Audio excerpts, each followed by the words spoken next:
Hey guys, Indigo Priestess here. Hope everybody is doing fantastic. And yeah, you read the topic, how to invoke an incubus or a succubus.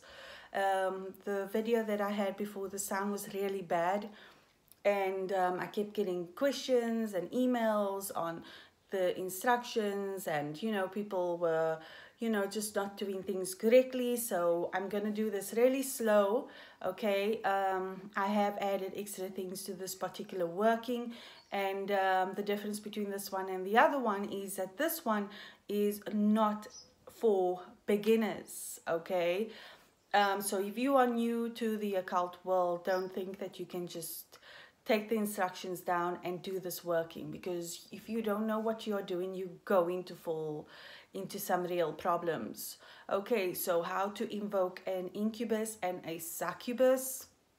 So the process is not that simple. You got to know, like I said, what you are doing. If you don't, you can end up sleeping with something you do not want to sleep with, or a lost spirit, which is just going to drain you of all your energy. Okay, so let's get started. What you're going to need is 16 black candles.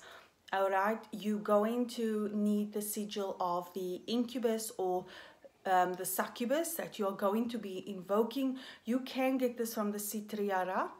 That is how I pronounce it. Everybody pronounces it differently, and yeah, so that's Santeria. You can get it from this book. You can well, in my opinion, I personally don't attempt. I don't think anyone should do this unless they've got that particular book that I've just mentioned, with all the incubus and succubus sigils in it. And you can create your own one as well, but that's for another video. I would just stick to the basics now.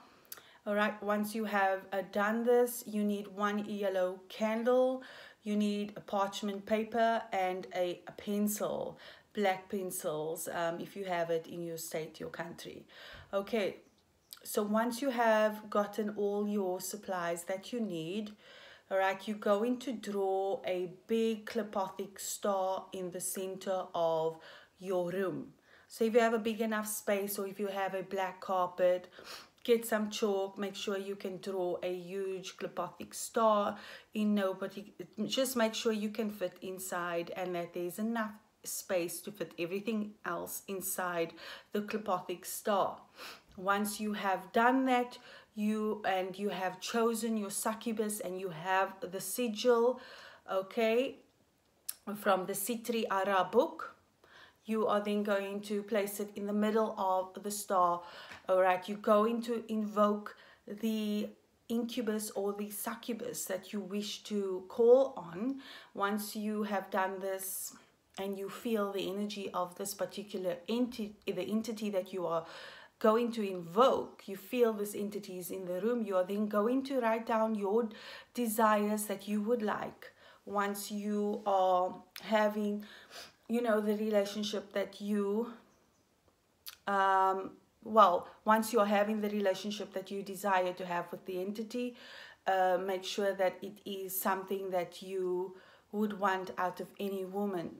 Okay, so basically just tweak your petition to whichever way you would like the succubus or the incubus to treat you. Okay, so once you have done all of that, I always advise taking a sugar tester. It is the safest way to just draw a little bit of blood. I don't advise any other method. Okay, make sure you drop a little bit of that blood onto the parchment paper with your petition. And once you have done that, take the yellow candle and place the yellow candle on top of the petition. But sorry, you got the petition there in the middle of the circle. You're then going to place the succubus sigil on top of the petition. Okay, and once you have done that, you are then going to take a plate, something safe, to put the yellow candle on and place it on top of everything that I've just mentioned now.